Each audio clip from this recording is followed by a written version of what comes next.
morning. So, this is an introduction to my subject, understanding culture, society, and politics. Since this is just an introduction to my subject, what we will be tackling in here is a little bit of everything. Nang sa gayon naman, ay meron kayong guide kung ano yung dapat ninyong i-expect dito sa subject na to. So, let's start. First, we talk about social science. What is social science? Ano nga ba itong sinasabi nilang social science? So in its broadest sense, the study of society and the manner in which people behave and influence the world around us is social science. Para bang social meaning society, society as in human beings.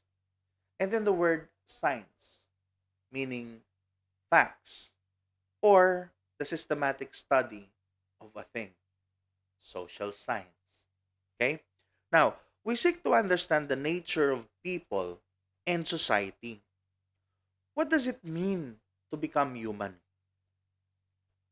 What defines a person? Bakit nga ba siya ganyan? Ikaw, bakit ka nga ba ganyan? Is it because of our history? Or probably because of our ancestry? How does human beings work? Paano nga ba tayo nagtrabaho noon? How did we struggle? Paano tayo nag-thrive? That is anthropology, a branch of social science. Maybe it really has something to do with our environment. Did we live near a mountain? Do we live in a city or in a barrio? O kaya malapit ba tayo sa karagatan? Kaya naman marunong tayong lumangoy. Diba? As you can see, ancestry is important. However, location as well is paramount.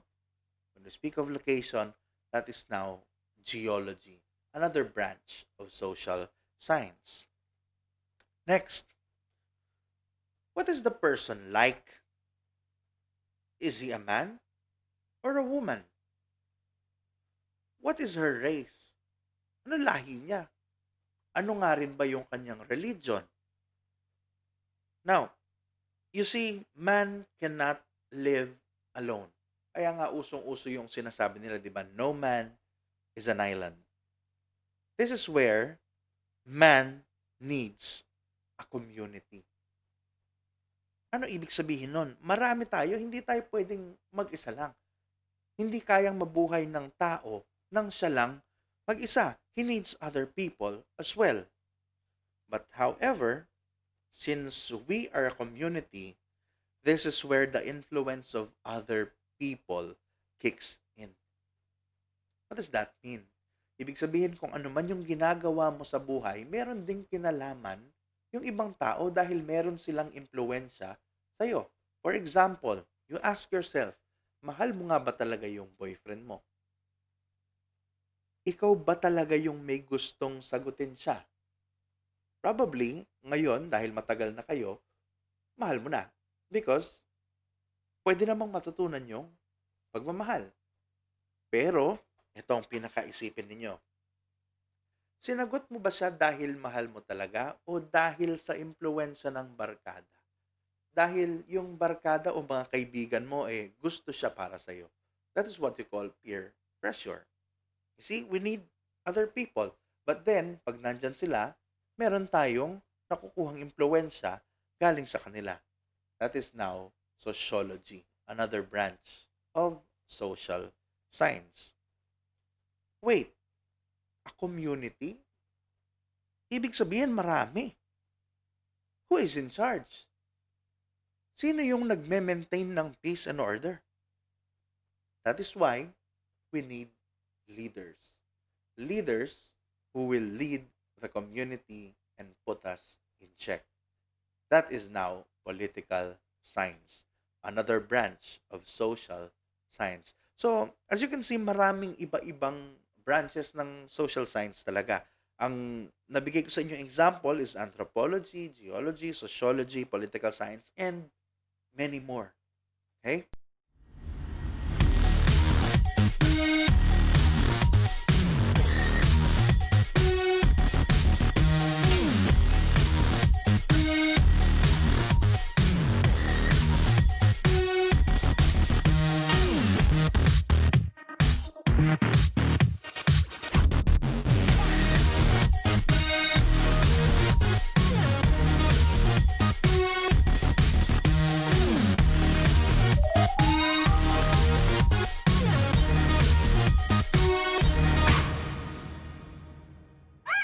Now, you see, we all come from different social cultural backgrounds. We may have different genders. We may have different religion. Pwedeng ikaw, Christian ka. Pwedeng siya naman, hindi. Pwedeng ikaw, mayaman ka. Pwedeng siya naman, hindi. You may belong to a tribe or probably you're one of the indigenous people. So, iba-iba itong mga backgrounds natin. And these social cultural backgrounds are what define and make us as human beings. Kaya nga ba naman ganito ka? Kasi ito yung nakasanayan mo. Kaya nga naman ganyan ka kasi ito yung nakasanayan mo. Diba? Now, if you look at this presentation as well, we can make observations about social, political, cultural behavior and the other phenomena.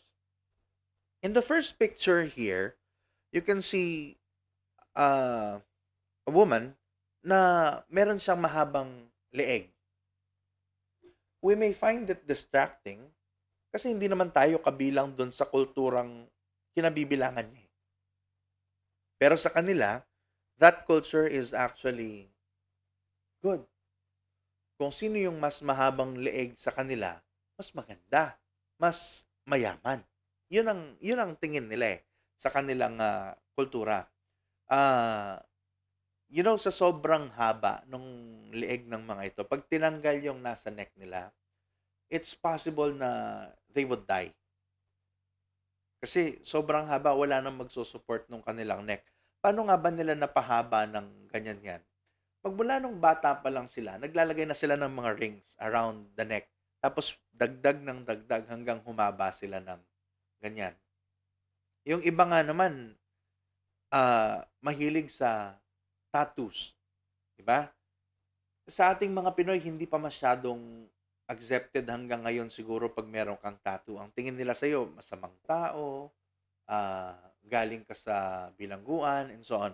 However, yung iba gusto nila ito. In the United States nga, meron pa yung mga talagang buong katawan nila may tattoo na, pati yung sa mata nila, pinapa-tattoo din nila.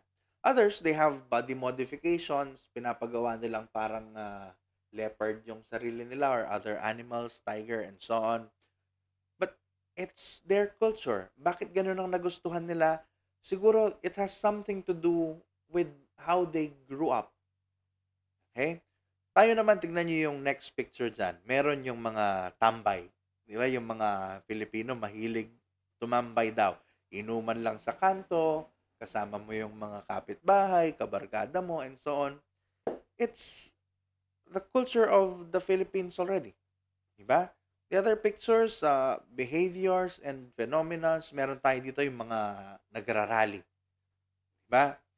It's a way to demonstrate your what you're feeling. It's a way to speak up because we are a democratic country. Now, another phenomenon in the Philippines or a political thing is yung sa ating elections. Napakarami sa Pilipinas nung tinatawag nating political dynasty na si tatay, si nanay, si ate, si kuya, lahat na lang sa pamilya naging politiko na. However, in our constitution, ipinagbabawal talaga yung political dynasty. Pero bakit hindi nasusunod? Mainly because in the constitution, it was not defined Ano nga ba yung meaning ng political dynasty? Tayo lang ang nagbibigay ng meaning But our constitution did not give meaning to it yet. Parang inallow niya yung mga gumagawa ng batas na magbigay ng meaning. Ano ba yung political dynasty? How would you define it? But up to now, they're not creating laws about it. Bakit kaya? Natatakot ba silang pag gumawa sila, hindi na sila pwedeng humabol? Hindi na sila pwedeng maging politiko? We do not know. They don't want to create that law yet, probably. Now, what is culture? According to E.B. Taylor, culture is that complex whole which includes knowledge, belief, art, morals, laws, customs, and other capabilities and habits acquired by man as a member of society. Alternatively, In a contemporary variant, culture is defined as a social domain that emphasizes the practice, discourses, and material expressions, which over time express the continuities and discontinuities of social meaning of a life held in common. So in the Cambridge English Dictionary, it says that culture is the way of life, especially the general customs and beliefs of a particular group of people at a particular time. Ano nga ba yung mga iba-ibang kultura? Para nang sa gayon mas matuto tayo dito sa tinatawag nating kultura. Hindi lamang dahil ito ay isang video lamang, hindi mo nagagawin kung ano yung mga dapat mong gawin para matuto ka. Sa sarili ninyo o kaya sa mga kasama ninyo sa bahay, magtanong-tanong kayo sa mga magulang nyo, sa kapatid, pinsan, and so on. Ano nga ba yung alam nilang mga kultura? Bigyan ko kayo ng example. Sa ibang bansa, sa mga dayuhan, pagka ikaw ay 18 years old na, kailangan maghanap ka na ng trabaho or bumukod ka na and so on. Bakit kaya ganon? Kasi yun ang kanilang kultura eh. Pero tayo dito sa Pilipinas, hindi eh. Di ba? 18, 19, 20, 30 ka na. May asawa ka na, nakatira ka pa rin sa magulang mo kasi ayaw mong magtrabaho. Diba? So medyo nag-iiba-iba tayo ng kultura. Sometimes nga kasama pa natin sina lolo at lola sa bahay because that's the culture of the Philippines. Another example, sa mga Pilipino, meron yung pagmamano. Diba? Saan nga ba nag-originate yung pagmamano na yan? The kissing of hands. Pag ikaw nagmano, lalagay mo yung kamay dito sa noo, di ba? Pero yung pinagmulan ng pagmamano na yan, hindi naman ganun eh. Yung paghalik talaga sa kamay. It's a culture of the Filipinos to show respect. Di ba? So, kayo, ano pa yung alam ninyong kultura? Pwedeng sa ibang bansa, pwedeng dito sa atin. So, yan ang pag-usapan ninyo kasama ang inyong mga kapatid, pinsan, magulang. Kaya naman gusto ninyo mag-group chat kayo sa mga kaklase at mag-share kayo. Baka naman meron silang hindi alam na kultura. Diba? Halimbawa, meron sa bandang Apalit yata, if I'm not mistaken, yung kapag ka piyesta tapos napadaan ka doon, babasahin ka nila ng tubig. Diba? Hindi ka pwedeng magalit kasi kultura ng mga taga doon. Right? So, it's your task now. Pwedeng magtanong-tanong o kaya makipag-chat sa kaklase para malaman kung ano pa yung mga iba-ibang kultura na probably sila alam nila at hindi mo alam. O kaya naman ikaw ay merong alam na gustong ma-share sa kanila na hindi pa nila alam. So, bakit nga ba merong kultura? Bakit merong culture? Congruence is the state achieved by coming together, the state of agreement. The Latin congruo, meaning I agree or we meet together. That's congruence. As an abstract term, congruence means similarity between objects. Congruence, as opposed to approximation, is a relation which implies a species of equivalence. Bakit may kultura? Sabi ko kanina, hindi naman kasi pwedeng mabuhay yung tao nang siya lamang mag-isa. Kailangan din niya ng ibang tao, ibang kasama. Diba? Kaya nga ikaw, minsan, pagka merong nangyari sa iyong masama, kumbaga, pangit na nangyari sa iyo, anong gagawin mo? Meron kang nakaaway, anong gagawin mo? Di ba humahanap ka ng kakampi mo? Diba? Yung tipong, friend, alam mo, ganito ang nangyari sa akin, ganito, ganyan. Tapos yung kakampi mo na, oo nga, friend, sino yan, friend? Anong gagawin natin dyan? Upakan natin yan, friend, di ba? Styles and so on. Because people need other people. Culture, community, there is congruence. So culture includes religion, economics, clothing, politics, art, history, environment. In religion, ano nga bang sa mga Muslim, I think you've already heard of the SAF 44 issue before. the 44 elite members of the police force of the Philippines were killed by terrorists. It's it was a sad day for the Philippines back then. Pero when they tried to investigate that on the Senate, they realized na mayroon pagkakamali daw doon sa kanilang pagpaplano. And culture also has something to do with it. Why is that? Ah, yung mga terorista na kanilang target noon, hindi ko sinasabing ang religion na ito ay pang-terorista, okay? Yung mga terorista noon, it just so happened that their religion is Islam. And nung inatake sila ng SAF 44, it was already, uh, kumbaga, para sa mga Islam, late na yun eh.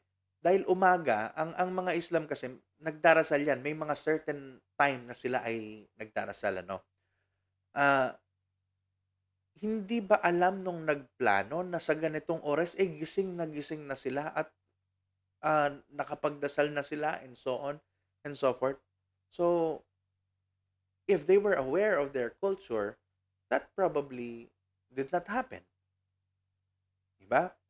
Other cultures sa religion, ah, sinasabi nila na sa iglesia daw, bawal yata yung kumain ng dugo. Yun ang kanilang paniniwala. Bakit? Kasi nakasulat daw sa Bible, if I'm not mistaken, they're claiming it's Leviticus. Nakasulat doon na bawal kumain ng dugo and so on and so forth. That's their religion. Sa Katoliko naman, meron din silang kanilang sariling paniniwala. That is culture. Because religion is included in culture. Ikaw, bakit ganyan kang manamit? Diba?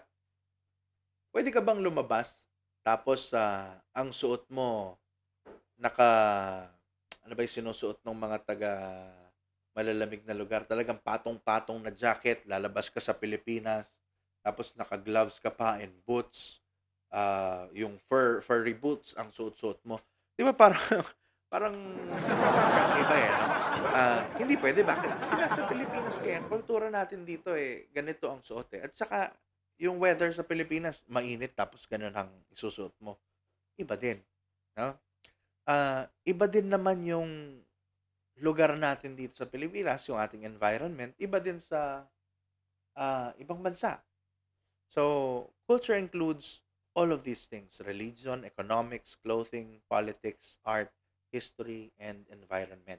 This is still part of the first activity that I gave you. Yung makipag-usap sa mga parents, kapatid, pinsan, or group chat with your classmates para mag-share kayo ng mga iba-ibang kulturang alam ninyo na probably hindi pa naman nila alam.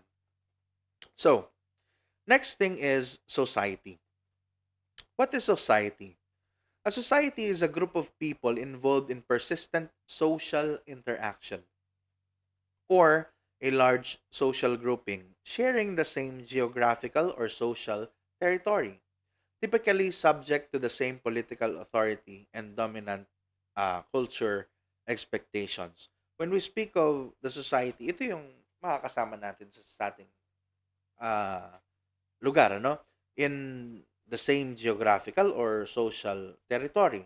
Typically, pareho din yung mga political authorities na namumuno doon sa lugar na yon. So that's a society. Next thing that we talk about is politics. Ano nga ba yung politics? Kanina, di ba meron tayong example, pag naging community, ibig sabihin marami.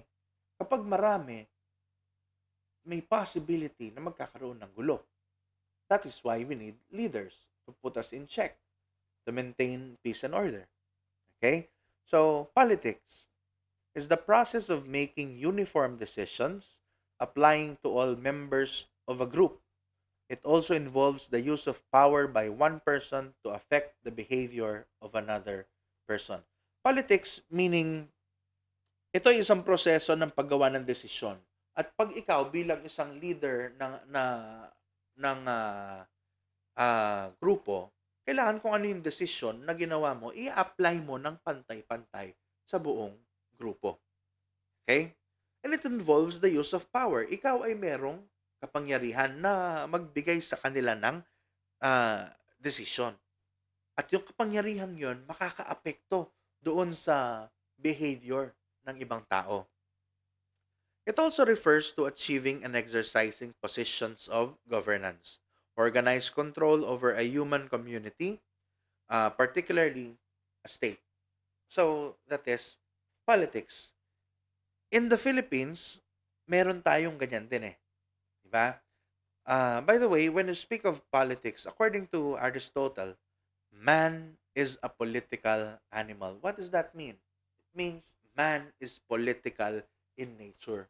Hindi totoo yan. Ayoko sa politika. That's not true. Politics is already inherent to every human being.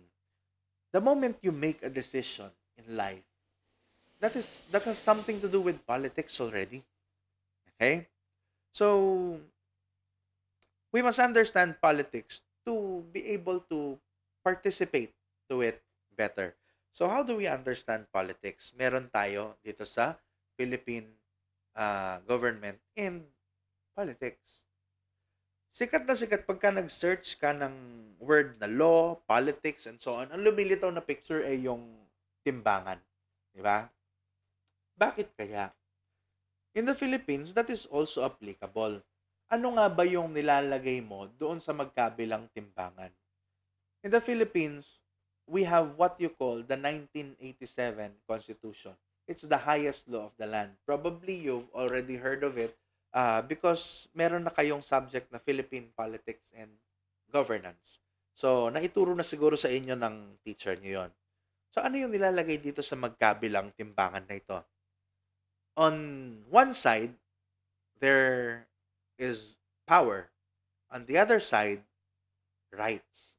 Yan ang dalawang kailangan balanse. Hindi pwedeng mas matimbang ang kapangyarihan kesa sa rights. Hindi pwedeng mas matimbang ang rights kesa sa kapangyarihan. Ano nga ba yung rights? Rights reserved for the people. Power para sa executive, legislative, and judicial branch of government. Okay? So sa ating setup dito sa Pilipinas, we are a democratic country. We follow the 1987 Constitution. Meron akong nabasa sa Facebook. Ang hilig-hilig nilang mag-comment sa mga post ng mga news agencies and so on, or pagka may kinalaman sa politika. Ang nakakatawa dito, hindi naman nila alam at hindi nila naintindihan kung ano nga ba talaga. Ang isang nag-comment, sabi niya, ano-anong pinagsasabi mong 1987 Constitution dyan? Sabi nung isang nag-comment, luma na yun, 1987 pa yun. 2020 na tayo ngayon. So, medyo kakaiba yung pagkakaalam nitong isang ito. Probably hindi siya nakinig sa kanyang teacher nung dinidiscuss sa kanila yung Philippine Constitution. But anyway, our government is divided into 3 co-equal branches. Meaning lahat ng tatlong sangay na ito ay pantay-pantay. What are the 3 branches of government? Executive, legislative, and the judicial branch of government. Lahat yan pantay-pantay. Hindi pwedeng angat ang isa over the others. So, bakit nga ba pinaghiwa-hiwalay sa Philippine government yung kapangyarihan? Bakit hindi na lang sa isang tao? Diba? But before we discuss that, pag-usapan muna natin ano nga ba yung role ng tatlong yan. Let us first talk about the executive. Executive, from the word execute, meaning sila yung inatasan ng konstitusyon na magpatupad ng batas. Okay? Sino ito? According to our Constitution, the executive power is vested to the President of the Philippines. So, sa kanya ibinigay yung kapangyarihan ito. Anong kapangyarihan ng ating Pangulo? Magpatupad ng batas. Second, legislative department. Ano naman ang trabaho ng legislative? Simple. From the word itself, legislate. So, ang trabaho nila ay gumawa ng batas. So, kanino ibinigay ang kapangyarihang gumawa ng batas? It was given actually to Congress and also to the people. In the cases reserved for initiative and referendum. So, let's focus on Congress. Ibinigay ang kapangyarihang gumawa ng batas sa Kongreso ng Pilipinas. But, hindi ka dapat magpalito dito. Pag sinabi nating Congress sa Pilipinas, it does not mean na pang-congressman lang. Okay? Congress is divided into two. Ano yung dalawang ito? The upper house and the lower house. What is the upper house? The upper house is actually the Senate of the Philippines. The lower house is the House of Representatives. So pag sinabi nating Congress, kasali ba doon si Senator Tito Soto? Yes, kasali siya doon. Even if he's a senator. Eh sir, sabi Congress, di ba dapat kay Congressman Rimpi Bondok lang yon? No. When we speak of Congress, again, dalawa ito. The upper house and the lower house. Okay? The senators and the representatives. Kaya nga, ang tamang term talaga sa kanila ay representatives doon sa mga taga-House of Representatives natin. So again, Congress divided into two. Ano ang trabaho nila? Is to legislate laws. Gumawa ng batas. Lastly, the judicial branch of government, ano naman ang kanilang trabaho? Kanino ibinigay ang judicial power? It was given to the Supreme Court of the Philippines and other lower courts as may be established by law. So, itong judicial power ay ibinigay naman doon sa Supreme Court saka doon sa mga iba-ibang lower courts. Ano ang trabaho nila? Sila ang taga-interpret ng ating batas. Ano nga ba yung ibig sabihin ng batas? You know, interpreting the law is very difficult. Hindi siya yung binasa mo lang, naintindihan mo na, akala mo ganun ang application. No, it's not like that. Actually, there is one subject when you try to enroll in law school. Kung gusto mong maging abogado, dati kasi Bachelor of Laws. If I'm not mistaken, lahat ngayon is Juris Doctor na. Wala nang Bachelor of Laws.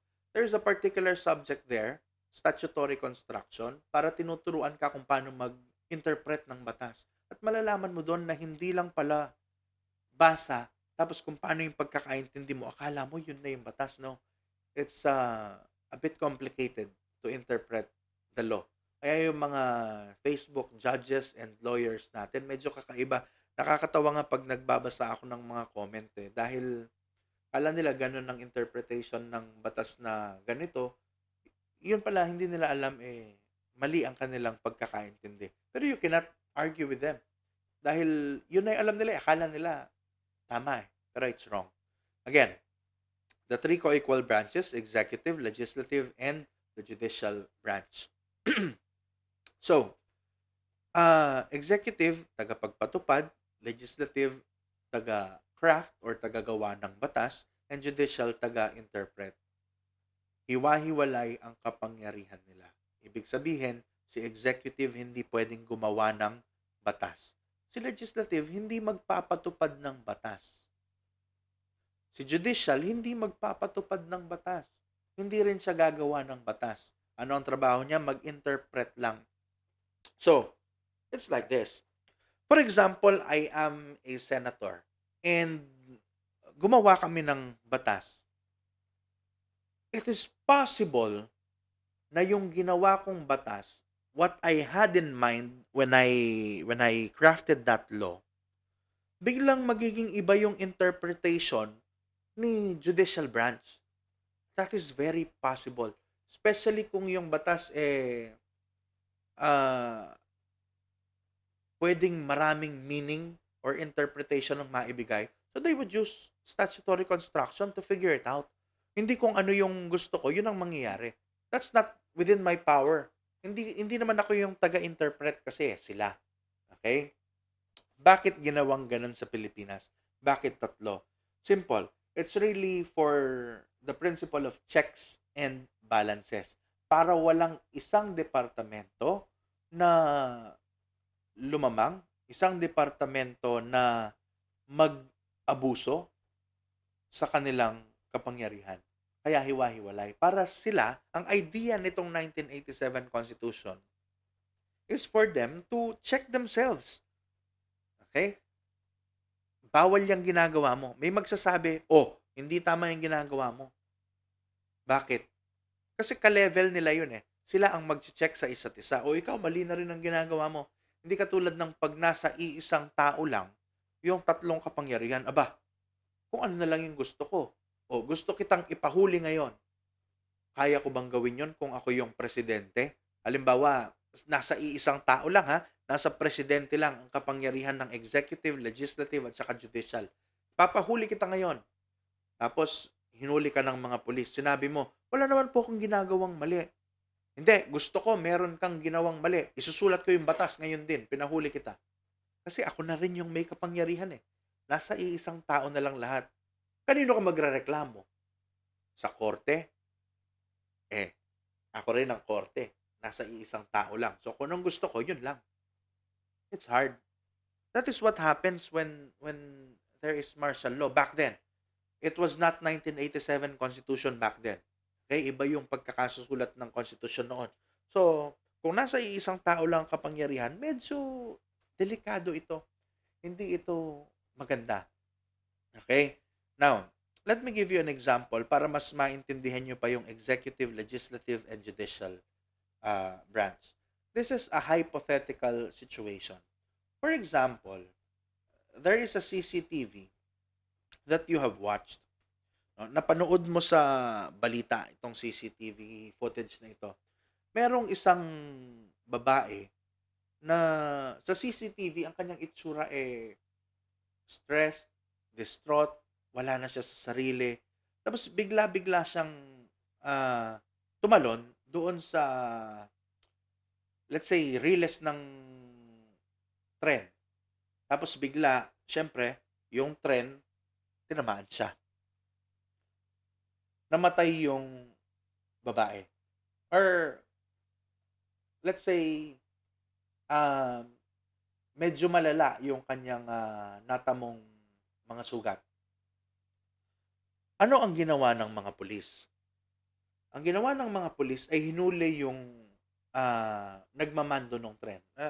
Tawagin na lang nating driver ng tren or kung ano man yung tawag doon sa nagmamando ng tren doon. Hinuli ng mga pulis ito. Ngayon lumabas sa balita yung CCTV nga na yun, footage. Kitang-kita talaga sa CCTV na itong babae tumalon kusa. Kumbaga nagpapakamatay siya at wala namang sa CCTV, syempre, wala namang parang kinalaman yung nagmamaneho ng tren. Diba? Bakit hinuli ng pulis? Ikaw ngayon, itong si keyboard warrior sa Facebook, ano ba naman yan? Hindi marunong yung mga pulis natin. Bakit nila hinuli? Bakit kinasuhan itong nagmamando ng tren na ito? Wala namang kinalaman. Obvious naman sa CCTV, tumalon at nagpakamatay talaga yung babae. Diba? Nadamay pa yung walang kinalaman. Nagtatrabaho lang naman siya para mapakain yung kanyang pamilya. But that is what you think. Kung tatanungin kayo, tama ba yung ginawa ng mga pulis? Probably you would say no. Kasi merong CCTV, kitang-kita naman Ba't pa hinuli? Pero the answer to that is yes. The police did their job. Teka, ang gulo. May CCTV Paanong ganun? Hindi ba alam ng police na ganun naman? The police force is under the executive branch. Okay? Meaning, ang trabaho nila ay magpatupad ng batas. Sa batas natin, bawal ang manakit ka ng tao o bawal yung pumatay ka ng tao. So, merong nangyaring krimen. Anong gagawin ng pulis? Malamang huhulihin yung gumawa ng krimen. Okay? Sino ngayon ang magsasabi na itong nagmamando ng tren ay walang kasalanan. Yung pulis ba? No. That is the job of the Judicial Department. Sila ang magsasabi. Huwag kayong mag-alala. Kung wala naman talagang kinalaman, makakawalan din yon. Kaso, hindi kasi pwedeng gawin ng pulis na sila yung mag-decide. Hindi naman sila judge eh. Tandaan nyo yung kapangyarihan nasa iba-ibang departamento. Ito ay para mabigyan ng proseso lahat. Hindi yung nagja-jump into conclusion tayo kagad. Diba? So, trabaho ng judicial yon na tignan kung may sala ba talaga o walang sala. Tignan ninyo, paano na lamang kung katulad ninyong mag-isip yung mga pulis na yon at pinakawalan nila yung nagmamando ng tren nang dahil lamang sa CCTV footage. Hindi na sila nag-imbestiga. Wala nang investigation na nangyari. Kasi yun ang gusto mo eh. Keyboard warrior ka kasi sa Facebook eh, di ba? Pero, ituloy ko yung kwento. Ganito pala ang totoong nangyari. Again, this is a hypothetical situation lang ha. Ang totoo palang nangyari, merong tumawag doon sa babae. Sabi niya ganyan, "Hello, hawak namin ang anak mo. Kami ang mga kidnappers. Kung gusto mo pang mabuhay ang anak mo, kailangan tumalon ka sa may riles ng tren." Wala na yan ha. Hindi nyo na malalaman yan dahil hindi na nga nag-imbestiga yung mga pulis. Gusto nyo kasi kagad pakawalan. Okay? So wala nang may alam dyan. Obviously, ang isang magulang sa pagmamahal sa kanyang anak, at syempre dahil sa tawag na yon, manginginig ka rin at di mo alam ang gagawin. Eh. So probably, ang ginawa ng magulang, tumalon nga talaga doon sa may riles. Ngayon, yun palang tumawag sa kanya para ma-assure, para ma-make sure, okay? Ma-make sure ng kidnapper na gagawin talaga ng nanay yung pagtalon doon sa riles. Kinidnap niya yung totoong nagmamando ng tren. Tapos, sinuot niya yung uniform. Kunyari, siya yung nagmamando. Tapos, para makita niya personally, siya yung nagmando ng tren. Kaso ikaw, pinakawalan mo dahil sa CCTV. Ayaw mo nang mag-imbestiga yung mga pulis. Ayaw mo nang malaman lahat ng side ng kwento. Kasi ikaw, napakagaling mo na sa CCTV pa lang gusto mo tapos na. Walang nangyaring due process. Diba? Yung kidnapper pala, yung nagmamando ng tren, nakawala. Na kaya naman tumalon yung babae dahil dun sa tawag ng kidnapper. Hindi mo alam yun. Tapos na tayo sa CCTV eh. Nakapag-judge ka na. Diba? Napakadelikado. Kaya nga meron tayong tinatawag na due process. Sa due process, dun malalaman kung talaga bang walang kasalanan o hindi. Kaya kung ano yung mga napapanood ninyo sa news, kung merong nangyari, merong napanood ka na akala mo wala nang kasalanan and so on, kailangan pa rin ng investigation. Bakit? Karapatan kasi nung nakagawa ng kasalanan o yung napaggawan ng kasalanan na magkaroon ng proseso ang lahat na nangyari para malaman kung ano talaga ang tunay na dapat maging kaparusahan. Okay? That is the reason why we have due process and we have 3 co-equal branches of government na hinahandle ng iba't ibang departamento. Hindi pwedeng iisang tao lamang. Okay? So, that's it for the introduction for understanding culture, society, and politics. I am your teacher for this subject. Thank you so much, and I hope you learned something from our lesson for today. Thank you.